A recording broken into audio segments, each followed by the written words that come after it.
નમસ્કાર, હું છું ગોપી ગાંગર. આપ જોઈ રહ્યા છો નિર્ભય ન્યૂઝ. એક તરફ ભારતીય જનતા પાર્ટીમાં અંદરના ડખાઓ સામે આવી રહ્યા છે, બીજી તરફ જેને કહી શકાય કે ક્યાંક ને ક્યાંક એવું કહેવામાં આવી રહ્યું છે કે પ્રિયંકા ગાંધી પણ હવે ગુજરાતની કમાન સંભાળી શકે, એટલે કે પ્રિયંકા ગાંધીને અહીંયા આગળ પ્રભારી બનાવી શકે. શક્તિસિંહ ગોહિલને બદલવાની ચર્ચા ચાલતી હતી, પણ શક્તિસિંહ ગોહિલે આજે સ્પષ્ટ શબ્દોમાં ના પાડી દીધી છે કે એવું કશું જ નથી. શક્તિસિંહ ગોહિલ જ અત્યારે તો ગુજરાત કોંગ્રેસના અધ્યક્ષ તરીકે રહેશે. આની રાજનીતિક ઇમ્પેક્ટ કેટલી આવે, કારણ કે કોંગ્રેસ ક્યાંક ફરીથી બેઠી થતી હોય તેવું લાગી રહ્યું છે. સામે ભારતીય જનતા પાર્ટી જે એક્ટિવ હતી હવે ડાઉન થતી હોય એવું લાગી રહ્યું છે. આપણી સાથે વાતચીત કરવા જગદીશ મહેતા સર જોડાઈ ગયા છે. સર, નિર્ભય ન્યૂઝમાં આપનું સ્વાગત છે. સૌથી પહેલા તો આપને એ પૂછવા માંગીશ કે ક્યાંક ને ક્યાંક મિનિસ્ટ્રી એક્સપાન્શનની ચર્ચા ખૂબ ચાલી રહી છે, પણ ક્યાંય હજી સુધી એવું કન્ફર્મ નથી થઈ રહ્યું કે મુખ્યમંત્રી બદલાશે કે, કારણ કે ક્યાંય છેલ્લી ઘડી સુધી ભારતીય જનતા પાર્ટીમાં આમ તો ખબર નથી જ પડતી. પણ હવે તમને શું લાગે છે, પરિસ્થિતિ ભારતીય જનતા પાર્ટી માટે આઉટ ઓફ કંટ્રોલ થઈ રહી છે અને કોંગ્રેસ ફરીથી જીવંત થઈ રહી છે? જુઓ બેન, ધુવાડો નીકળે તો સમજવું ક્યાંક આગ લાગી છે, કાંઈક સળગે છે તો ધુવાડો નીકળે, એમનેમ ન નીકળે. થોડાક સમય પહેલા કુંવરજીભાઈ બાવળિયા જે કેબિનેટ મિનિસ્ટર છે એની ભલામણ એના સમાજના લોકોએ કરી હતી કે તમે કુંવરજીભાઈ બાવળિયાને ચીફ મિનિસ્ટર બનાવો.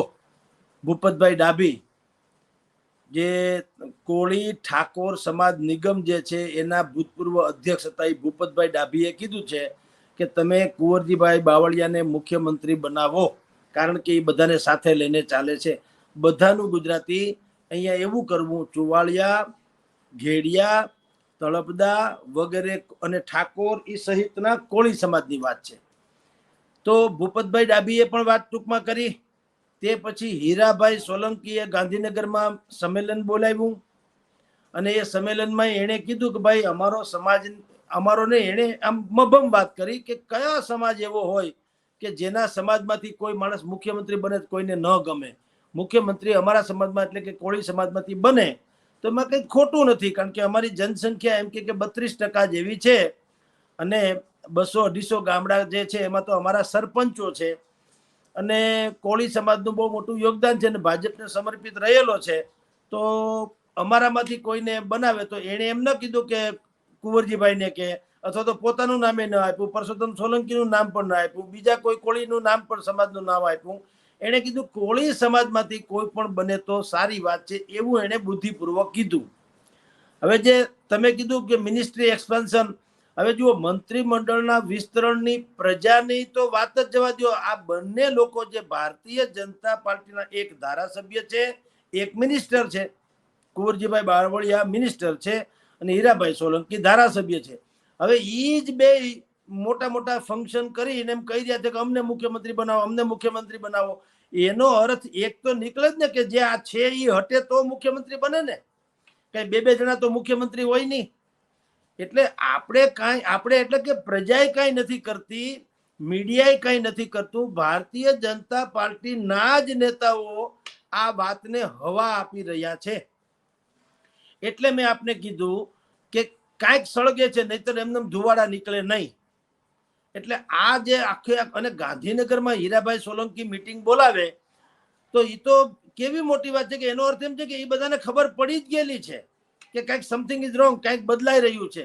એટલે દરેક સમાજના લોકો દાણો દાબી રહ્યા છે કે અમને કે અમારા સમાજમાંથી કોઈને બનાવો. એટલે એ જે હવા ઊભી થઈ છે એ ભારતીય જનતા પાર્ટીના નેતાઓને કારણે જ ઊભી થઈ છે.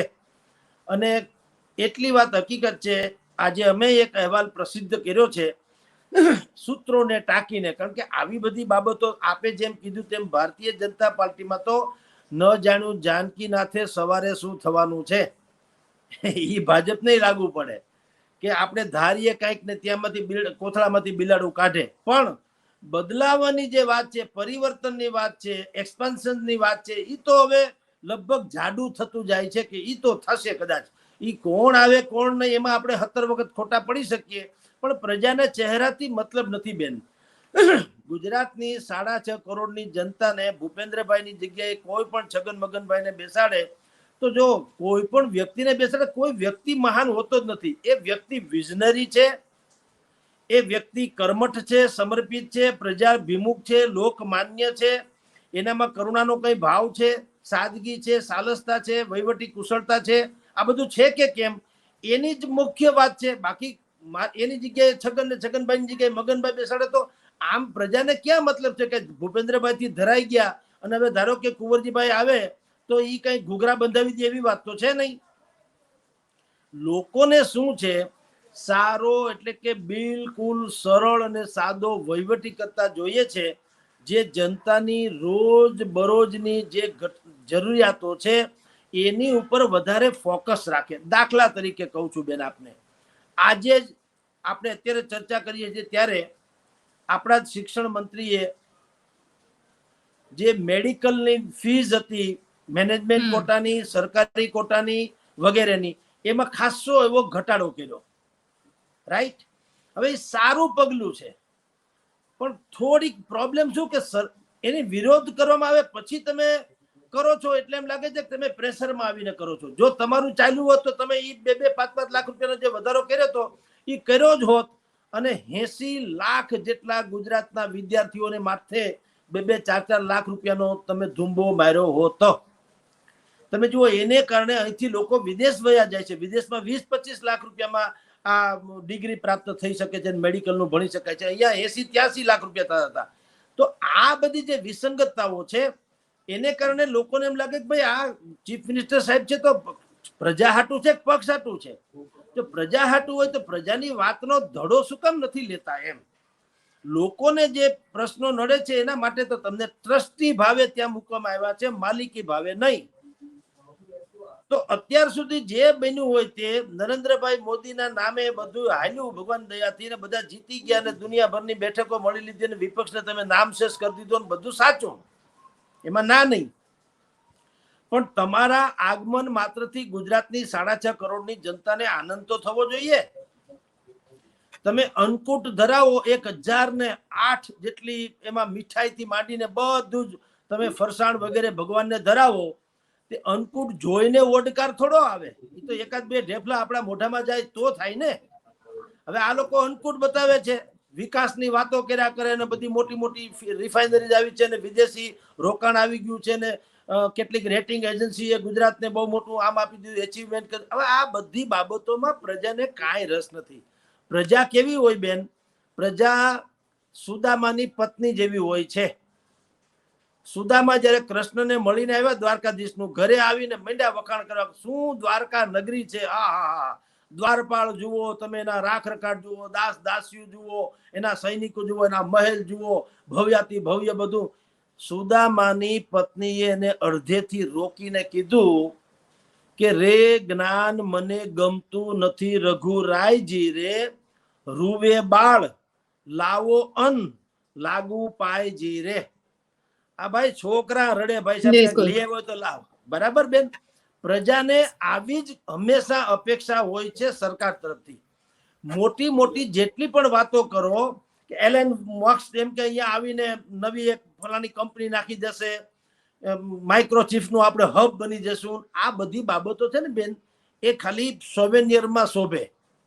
સોવેનિયરમાં કારણ શું છે કે તમારે તો એ રેટિંગ ઉપર ઇન્ટરનેશનલ લેવલે છાકો પાડી દેવો છે, પણ અમે અહીંયા પડી ગયા ઉભા નથી કરવા, એને છાકા જ પાડવા છે.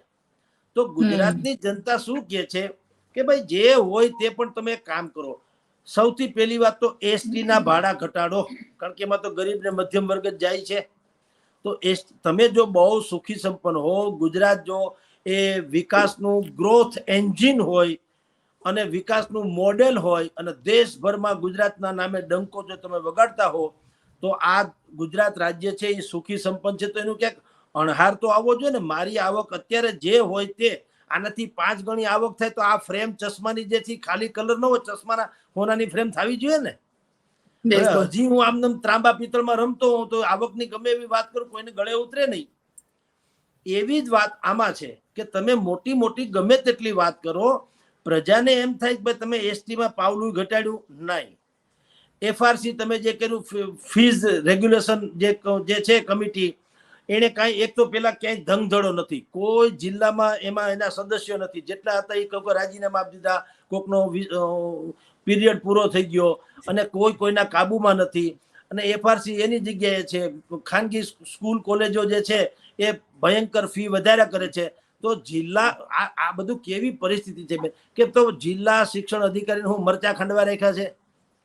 એફઆરસી જે છે જિલ્લા શિક્ષણ અધિકારી, આખા જિલ્લાનો રાજા શિક્ષણની દ્રષ્ટિએ, તો એને તમે પગાર શેનો આપો છો એને? હું આપણે તમે કે મેં આપણે જાહેર જીવનમાં આપણે મીડિયામાં છીએ, એને ટેકનિકલ કામ જે હોય તે જિલ્લા શિક્ષણ અધિકારીને એની યાર આપણે ના નહીં હશે કાંઈક, પણ ક્યાંય તમે સાંભળ્યું કે ભાઈ આની રાડ છે જિલ્લા શિક્ષણ અધિકારી એટલે શિક્ષકો એટલે કે શૈક્ષણિક માફિયાઓ ફફડી ઉઠાવ્યું, ક્યાંય સાંભળ્યું? ક્યાંય કોણ છે તમે 90% ને પૂછો તેનું નામે ખબર નહીં, ઓફિસે ખબર નહીં ક્યાં છે. એ ભાઈને ભલે ખબર હોય, પણ હું તો પ્રજાની વાત કરું છું. તમે જનતામાં ગમે તેને ગમે તમારી ઓફિસમાંથી નીચે ઉતરીને પૂછો ગમે એને પાનના ગલે કે ભાઈ અમદાવાદમાં જિલ્લા શિક્ષણ અધિકારી કોણ છે ને એની ઓફિસ ક્યાં આવી, હરામ બરોબર જો કોઈ કહે તો સવાલ એ છે કે શું કામ આ જે છે ને મિનિસ્ટર એક્સપાન્શન તમે કહો છો એ શું કામ છે? એની આ જરૂરિયાત છે કે આખે આખું કોલેપ્સ થઈ ગયું છે વહીવટી તંત્ર, અધિકારીઓનું રાજ ચાલે છે. મંત્રી મેં આપણે અનેકો વખત કીધું છે જેનાથી હવે મંત્રીમંડળ પણ છંછેડાયું છે, એ એને મુબારક. પણ એમ કહું 2-4 મંત્રીને બાદ કરતા કોઈ મંત્રી છે કે બજારમાં જોવા મળે છે? 13 થી 17 જણા છે. એ 17 માંથી કોઈને નામે કોઈને આવડતા નથી કોણ મંત્રી છે. તો આવું તો દુનિયામાં પહેલી વાર બને છે કે મંત્રી લેવલના માણસનું નામ ન આવડે, તો ગજબ ન કહેવાય? તો જે રીતે વહીવટી તંત્ર કોલેપ્સ થઈ ગયું છે એટલે હવે બધા સુધારા વધારાની વાત તો કરે જ છે કે ભાઈ મંત્રીમંડળમાં બદલાવ આવે છે, પણ કુંવરજીભાઈ બાવળિયા અને હીરાભાઈ સોલંકી આ બહુ મોટી જ્ઞાતિના નેતા છે. ઓબીસીમાં આવે અને કોળી સમાજમાં આવે, 32% જેટલી જનસંખ્યા છે અને સૌરાષ્ટ્ર ગુજરાતની 37 બેઠક ઉપર નિર્ણાયક ભૂમિકામાં આ સમાજ છે, એને અવગણી શકાય નહીં. તો એ બંને એ શું કામ ભાઈ? એને ક્યાં કોઈ મીડિયાએ કઈ કીધું નથી, વિપક્ષોએ કઈ કીધું નથી, વિપક્ષ સ્વયં નથી કહેતો કે ઈ ક્યારે મુખ્યમંત્રી બદલાશે કે નહીં. તમે ને તમે એટલે કે ભારતીય જનતા પાર્ટીના કેબિનેટ રેન્કના મંત્રી, હાલો કે એને જાહેરમાં ભલે કીધું હોય કે ભાઈ ના આવું કઈ છે નહીં મોવડી મંડળ, એ તો બુદ્ધિપૂર્વકની વાતો છે, પણ તમે આવી તો કાપ તમે ભૂપતભાઈ ડાભીએ વાત કરી કુંવરજીભાઈને મુખ્યમંત્રી બનાવવાની, તો કુંવરજીભાઈ એને કેમ ખખડાવી ન નાખ્યો? તમારા જી પણ સર સવાલ એ બી ઉભો થઈ રહ્યો છે ને, કારણ કે જે રીતે આખી સિસ્ટમ થઈ રહી છે, ક્યાંક ભારતીય જનતા પાર્ટીના અંદરના સંગઠનમાં પણ એટલી જ બબાલ ચાલી રહી છે. એક બાજુ ભારતીય જનતા પાર્ટીમાં આજે તો ભાવનગરની અંદર અધ્યક્ષની જે જિલ્લા અધ્યક્ષ છે, પ્રમુખ છે, તેની વિરુદ્ધમાં જ આખો મોરચો માંડી દેવામાં આવ્યો. એવી જ રીતે બનાસકાંઠાની અંદર વાત કરું તો ડીસા એપીએમસીમાં પણ ગોવા રબારી જે અધ્યક્ષ છે એની વિરુદ્ધમાં આખું ભારતીય જનતા પાર્ટીના ધારાસભ્યની ચર્ચા ચાલી રહી છે કે એણે જ બધાને મેમ્બર્સને ત્યાંથી અત્યારે ગાયબ કરી દીધા છે અને આખો અવિશ્વાસનો પ્રસ્તાવ લાવવાની વાત છે. ક્યાંક ભારતીય જનતા પાર્ટી સરકારમાં એક સ્ટ્રોંગ લીડર નથી, એની અસર આ ભારતીય જનતા પાર્ટીમાં નેતાઓ ઉપર પણ થઈ રહી છે. જુઓ, એન્ટાયર ગુજરાતમાં કહું છું, શું દ્વંદ્વ યુદ્ધ શું ચાલી રહ્યું છે ભારતીય જનતા પાર્ટીમાં. મૂળ જે ભાજપના લોકો છે, જનસંઘી વખતના, જેણે ભાજપને અત્યાર સુધી શિખરના ટોચ ઉપર પહોંચાડ્યું છે, એ લોકોની એક જ ફરિયાદ છે ભારતીય જનતા પાર્ટીના હાઈ કમાન્ડ સામે. એની એક જ ફરિયાદ છે કે તુમ અગર મુझको ન ચાહો તો કોઈ બાત નહીં, લેકિન કિસી ઓર કો ચાહો તો મુશ્किल होगी.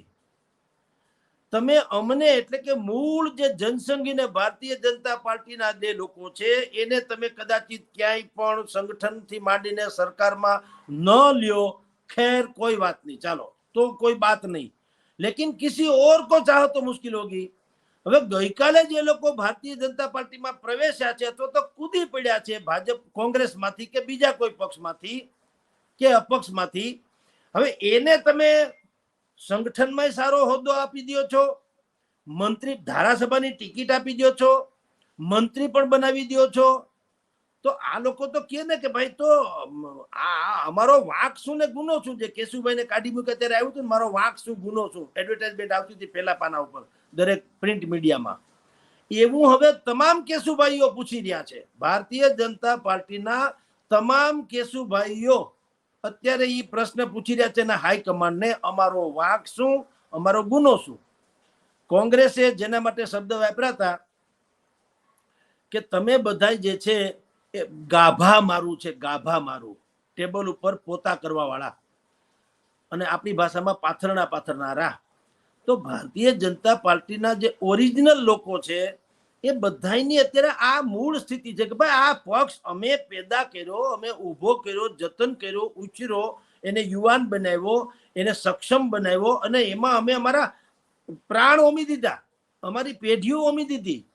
તો હવે તમે અમને તો ભાવ પૂછતા નથી અને અમને નથી પૂછતા, તો અમે એમ સમજીએ હાલો ભાઈ અમે આઉટ ઓફ ડેટ થઈ ગયા, કોઈ વાંધો નહીં. પણ લેકિન ખુશી ઓર કો ચાહો, એ કેવી વાત છે? એ તો અપનો પે સિતમ ઓર ગેરો પે વફા, એના જેવું છે. ઓ જાને વફા એ જુલ્મ ન કર, એમ કે છે આ લોકો કે ભાઈ તમે પોતાના લોકોની સાથે તમે સિતમ ગુજારો છો અને બારી જે લોકો આવે છે એની યાર વફાદારી જેવું વાત કરો છો, તો આ સિતમ શું કામ ગુજારો છો? એટલે ગુજરાતભરમાં આ ભાવનગરનો કિસ્સો જુદો છે બેન. આજે ભાવનગરના જે 20 કોર્પોરેટરોએ એના પ્રમુખ અભયસિંહજી ચૌહાણની સામે કહેવાતી બગાવત કરીને ગાંધીનગર રજૂઆત કરી છે. એમાંય પાછું ઇન્ટરનલ પ્રોબ્લેમ છે થોડાક. એમાં ખાલી original Bhajap versus new Bhajap એવું નથી. એમાં ભાજપના બે જૂથ છે, જીતુભાઈ વાઘાણીનું જૂથ છે અને પૂર્વ જે ધારાસભ્ય છે સેન્જલબેન પંડ્યા એનું જૂથ છે, અને અત્યારે જે છે નીમુબેન બાંભણિયા એનું જૂથ છે ને એવું બધું છે. કારણ કે અભયસિંહજી ચૌહાણ જે છે એ નીમુબેન બાંભણિયાના જૂથના કયો તો આમ તો ભારતીય જનતા પાર્ટીના બધા હોવા જોઈએ, પણ એવું કહેવાય છે. કારણ કે નીમુબેનને ટિકિટ અપાવવાથી માંડીને જીતાડવા સુધીમાં કહેવાય છે કે અભયસિંહ ચૌહાણનો બહુ મોટો હાથ છે. અત્યારે એ શહેર પ્રમુખ છે અભયસિંહજી.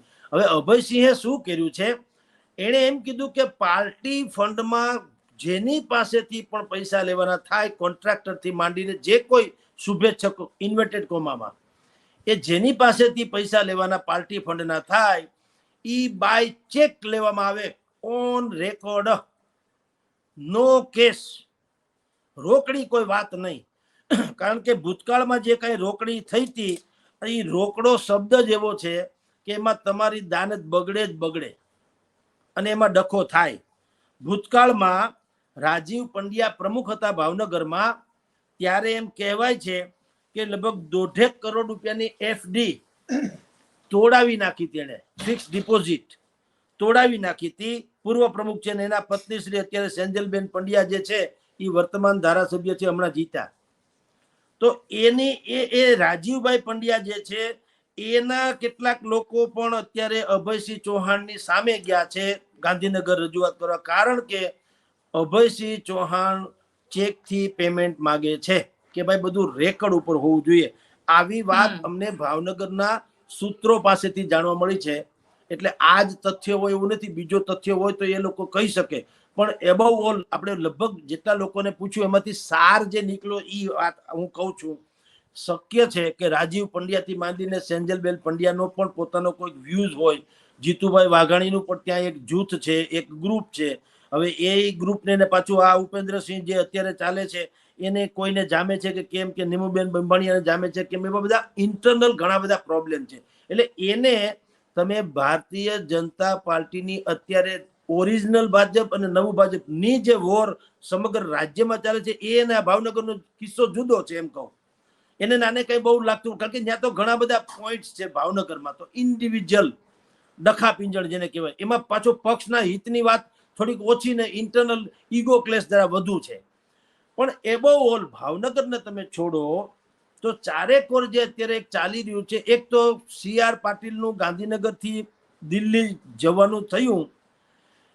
આજે સમાચાર આવ્યા છે કે આગામી જિલ્લા તાલુકા પંચાયતોની ચૂંટણી ન થાય, ચૂંટણી પૂરી થાય ત્યાં સુધી અત્યાર સુધી CR પાટીલ જ પ્રમુખ રહેશે એવું આજે આવ્યું છે. એ પાછું સાચું ખોટું રામ જાણે, પણ બધા અખબારોમાં આવ્યું છે ને આપણે છાપ્યું છે. તો એક તો એ પ્રમુખ જ્યારથી હવે આજનું એનાઉન્સમેન્ટ ને વાત કરો તો અત્યાર સુધી શું હતું, ગુજરાત ભાજપ રેઢું પડ હતું. CR પાટીલ દિલ્હી વયા ગયા. ભૂપેન્દ્રભાઈ તો મેં કીધું એ સાલસ સ્વભાવના વ્યક્તિ છે, એટલે એની કોઈને ફરક નથી. ટૂંકમાં એ છે તો છે, મુખ્યમંત્રી છે તો આવે તો બે સલામ માર લેવી, એને સારું લાગે એવું બોલવું ને એ બધું ખાઈ પીને વયા જાય. એનાથી કોઈ ફાટી પડતું નથી.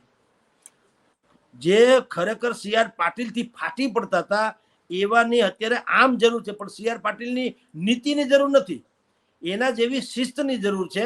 સી.આર. પાટીલના કારણે તો અત્યાર સુધી આજે ધબોઈનામાં થયું, એ ભલે ચૂંટણી જીતી ગયા, એમાં ના નહીં, હેટ્રિક કરાવડાવી, એને સલામ મારવી પડે એવી એને આવા ઓપોઝિટ વેવ્સમાં પણ એને ભારતીય જનતા પાર્ટીને ત્રીજી વખત સંસદમાં જીત અપાવી દીધી. એ વાત સાચી છે. એને સંગઠનમાં પણ જે માઇક્રો પ્લાનિંગ કર્યું, પેજ પ્રમુખથી માંડીને બધું જે કર્યું, એ પણ દાદ માગી લેવું છે, કારણ કે પક્ષને કઈ વાંધો નથી એવો, કમસે કમ ચૂંટણીને લાગે વળગે ત્યાં સુધી. પણ સી.આર. પાટીલની જે નીતિ છે કે જૂના જેટલા લોકો હતા, અને ખાસ કરીને સૌરાષ્ટ્ર બેઝના, કારણ કે સી.આર. પાટીલ જે છે મધ્ય ગુજરાતમાં એનો આમ જુઓ તો દબદબો નવસારીથી માંડીને બધે મધ્ય ગુજરાતનું છે. એને એક તો પેલા સૌરાષ્ટ્ર બહુ કઈ સ્વાભાવિક છે લેવા દેવા ન હોય, અને આમ પણ દરેકને પોતીકું એક હોય છે વળગણ પણ. તો સી.આર. પાટીલને સૌરાષ્ટ્ર તરફ વળગણ નથી, એટલે જેટલા લોકો, કારણ કે એને જેટલા લોકોને હાંસિયામાં ધકેલી દીધા, એ અનાયાસે બધા સૌરાષ્ટ્રના કેવા લોકો હતા જે ભારતીય જનતા પાર્ટીના પાયામાં હતા. તો એવા લોકોને ટૂંકમાં જે સી.આર. પાટીલની નીતિ ભારતીય જનતા પાર્ટીને નડી રહી છે, એની રાજનીતિ આને ફળી છે ભાજપને. રાજનીતિ એટલે ચૂંટણી લક્ષી, ચૂંટણી જીતાડી દીધી એને, પણ ભલા માણસ કેવળ ચૂંટણી જીતવી એ જ એકમાત્ર વાત હોતી નથી, પૂરતી નથી. લોકોના દિલ, મન, મસ્તિષ્કને જીતવા એથી મોટી વાત છે. એના વગર તમે ટકી ના શકો. જ્યાં સુધી તમને પ્રજા ચાહે નહીં, ત્યાં સુધી લોકો તમને શું કરે છે? સહન કરે છે. તમારી શાખની જરૂર છે, તમે ધાક બેસાડી છે. તો હવે સી.આર. પાટીલ દિલ્હી વયા ગયા એટલે અહીંયા બધા થઈ ગયા બેફામ. દરેક, તમે જે ભાવનગરનો કિસ્સો કીધો, ત્યાં ગેનીબેન વાળો કિસ્સો કીધો, અહીંયા જુનાગઢમાં પણ લોકોએ સંજય કોરડિયાથી માંડીને વાત કરી, ત્યાં ભાઈ કાનાણી છે, કુમાર કાનાણી સુરત વાળા, એ પણ પત્ર લખ્યા કરી દે, 15 પત્ર લખીને ભારતીય જનતા પાર્ટીની રેવડી દાણ કરી નાખી. એ બધું શું છે? એ બધું એ બતાવે છે કે સંગઠનમાં શિસ્ત જે છે તિત્તર બિત્તર થઈ ગયું છે, અસ્ત વ્યસ્ત.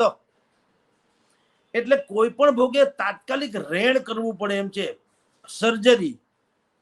અને જેટલું મોડું થશે એ પછી મિનિસ્ટ્રી એક્સપાન્શનનું હોય કે પછી ભારતીય જનતા પાર્ટીના સંગઠનને સુદૃઢ કરવાનું હોય, જેટલું મોડું કરશે એટલું ભારતીય જનતા પાર્ટીને મુશ્કેલી ઓર વધવાની. કારણ કે આપે જેમ કીધું તેમ શક્તિસિંહ ગોહિલ ભલે અત્યારે કહે છે કે મારી કોઈ વાત આ જે અફવા ઉડી છે ખોટું છે, સમાચાર એવા આવ્યા છે કે શક્તિસિંહ ગોહિલે પોતે એમ કીધું છે કે મને ગુજરાતમાંથી મુક્ત કરો. કોંગ્રેસે નથી કીધું, ગુજરાતમાંથી મને મુક્ત કરો, કારણ કે એ દિલ્હીનો જીવડો હવે થઈ ગયા છે ને એને એમ છે કે નેશનલ લેવલે લડી લઉં હું એમ. પછી એને હરિયાણાના પ્રભારી બનાવે કે ગમે ત્યાંના બનાવે, પણ કમસે કમ દિલ્હીના રાજકારણમાં એને રહેવાની ગણતરી છે. અને આમ પણ ગુજરાતનો મોરચો અત્યારે લાલજીભાઈ દેસાઈ, ભાઈ જિગ્નેશ મેવાણી, પછી ભાઈ પાલભાઈ આંબલિયા, અને જે બાકીના કોંગ્રેસના મૂળ જે કોંગ્રેસીઓ જે છે એ લોકોએ અત્યારે અનેક રીતે મોરચા સંભાળી લીધા છે. લાલજીભાઈ દેસાઈએ તો સેવા દળના લગભગ 1,500 લોકોને સૌરાષ્ટ્રમાં ઉતાર્યા છે. અને અત્યારે જે ન્યાય યાત્રા રૂપે યાત્રા કાઢવાના છે 1 ઓગસ્ટથી 15 ઓગસ્ટ, મોરબીથી વાયા રાજકોટ, અમદાવાદ, વડોદરા, સુરત થઈને ગાંધીનગર પહોંચવાના છે. હવે એ યાત્રાનું અત્યારે બધું પ્લાનિંગ થઈ રહ્યું છે, પણ જો સરકાર કોઈ પગલા નહીં લે જે પીડિતોના સ્વજનોની ઈચ્છા પ્રમાણેના, તો આ ન્યાય યાત્રા બેહદ સફળ જઈ શકે એમ છે. પણ સર, સાથે સાથે એ સવાલ એ પણ છે ને કે પ્રિયંકા ગાંધીને જો પ્રભારી બનાવવામાં આવે અહીંયા આગળ અને ગુજરાતની કમાન પ્રિયંકા ગાંધીને આપવામાં આવે, તો પછી પરિવર્તન તમને લાગી રહ્યું છે કે ક્યાંક કોંગ્રેસ સ્ટ્રોંગ થતી દેખાશે સામે ભારતીય જનતા પાર્ટીમાં હજી સંગઠનમાં એવા કોઈ ઠેકાણા નથી પડ્યા? જો કે બેન એવું છે, પ્રિયંકાબેન ગાંધી અહીંયા આવે ગુજરાતમાં તો કોંગ્રેસને બળ ચોક્કસ મળે, એમાં ના નથી. પણ જુઓ, બે વસ્તુ જે છે સાવ નિષ્પક્ષ રીતે આપણે વાત કરીએ તો કઈ ભારતીય જનતા પાર્ટી બકરી કા બચ્ચા નહીં જો દોડા ઓર પકડ लिया, શોલેમાં કે છે ને ગબ્બરસિંહની જેમ, એના જેવું છે. આ કઈ કમ નથી. 30 વર્ષથી પાયા ધરબીને બેઠો હોય જે પક્ષ, અને દર ત્રીજો માણસ તમને વાયા મીડિયા પણ ભાજપ સાથે કનેક્ટ મળે, તો એનાય કઈ કમ નથી.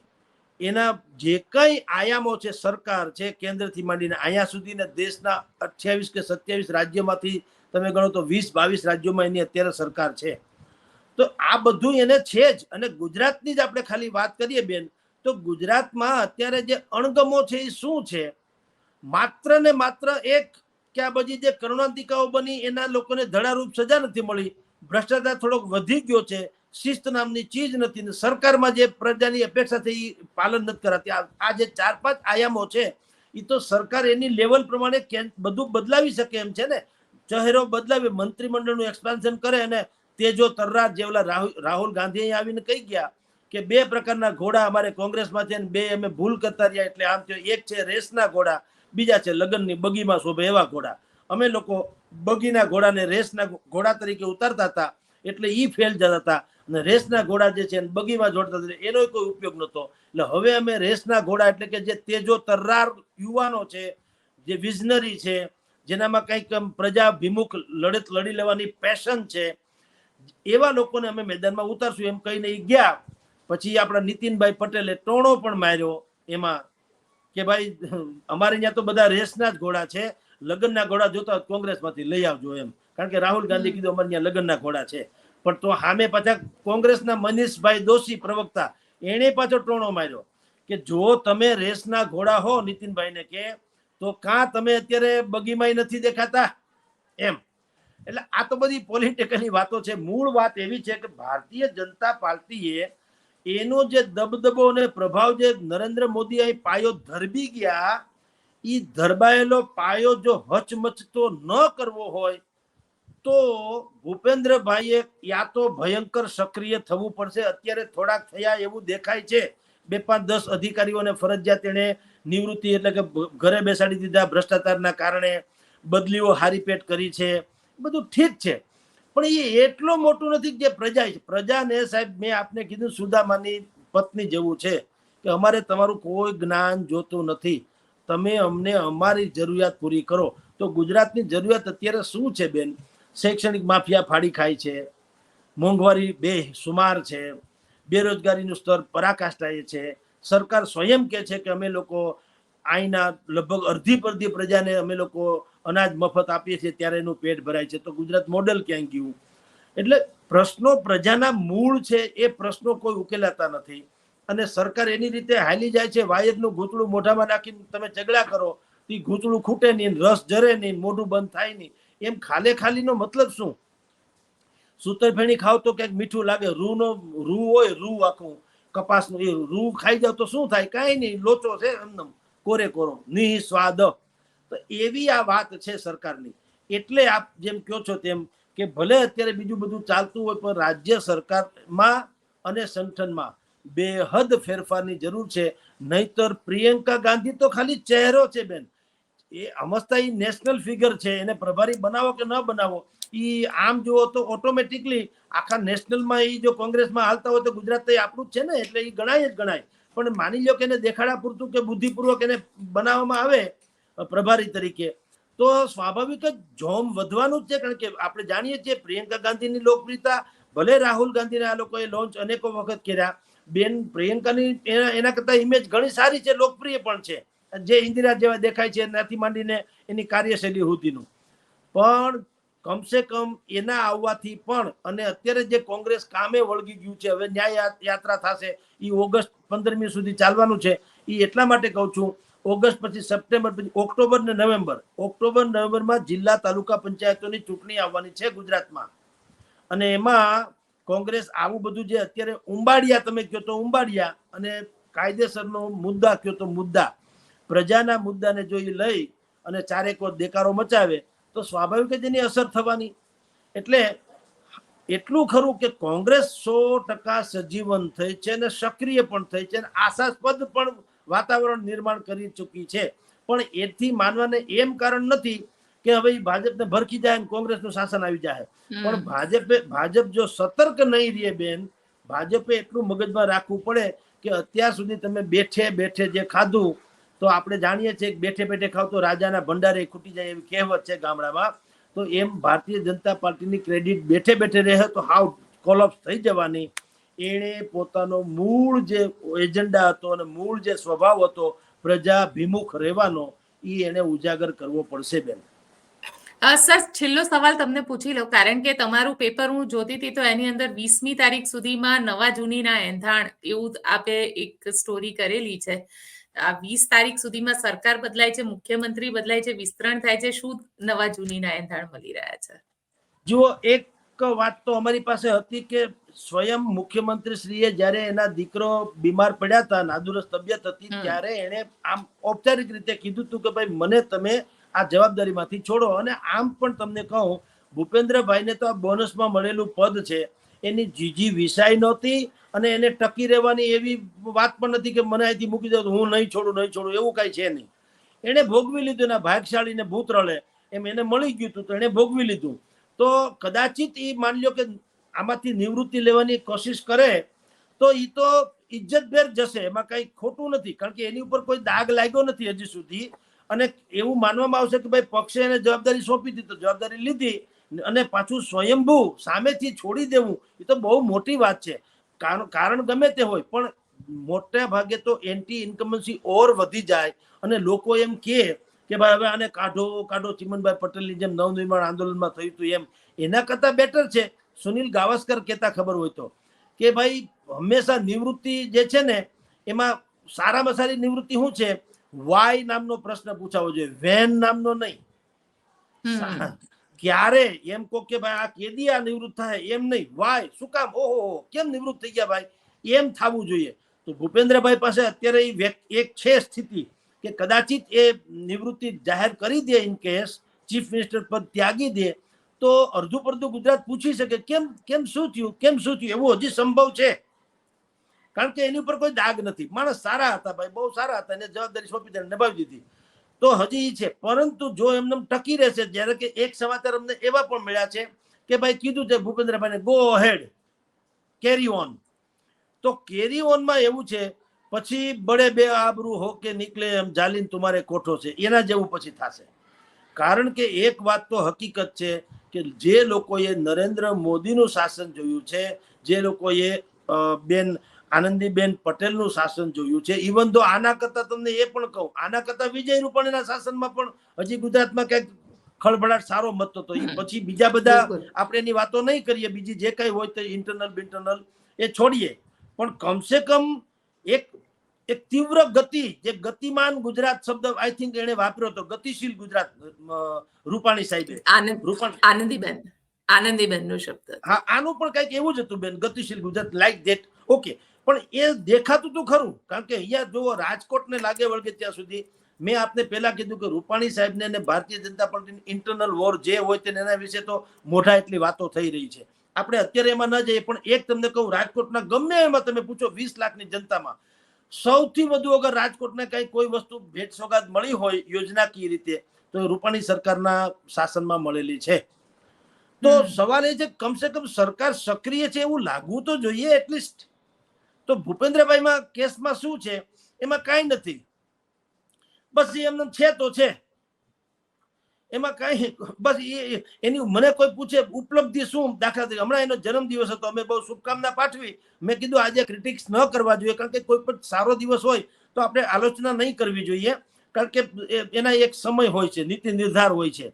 તો ત્યારે મેં શુભકામના ભલે આપી કે ભાઈ ભગવાન એને સારું સુધીર સારી દ્રષ્ટિ આપે ને ગુજરાતની કલ્યાણ કરે, જુદી વાત છે.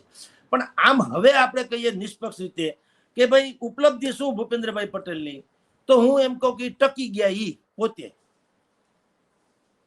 ટકી ગયા, બસ બીજું કઈ ઉપલબ્ધિમાં એવું ગૌરવાન્વિત થઈ શકાય ને એના નામે આવ તમે પાગલ થઈ જાવ કે એના નામે તમે નાચવા માંડો. જેમ કવિ ગેટ એક ગીતાજીને માથે મૂકીને નાચવા માંડ્યા હતા કે ઓહો આ તો અખૂટ જ્ઞાન ભંડાર છે, એમ કવિ ગેટ જે માથે મૂકીને નાચવા માંડ્યા હતા, એમ ભૂપેન્દ્રભાઈને કાર્યશૈલીથી માથે મૂકીને નાચવા માંડી એવું કઈ છે નહીં. હા, એ નાઇટ વોચમેનની જેમ આવ્યા અને વિકેટ પડવા ન દીધી, પોતાના લુગડે ડાઘ લાગવા ન દીધો, સાલસ સ્વભાવના વ્યક્તિ છે ને બુદ્ધિપૂર્વક એક માવતરને છાજે એમ એને ઘરનો રખોપું કર્યો અને એ પોતે ઉતરી ગયા, ધેટ્સ ઓલ.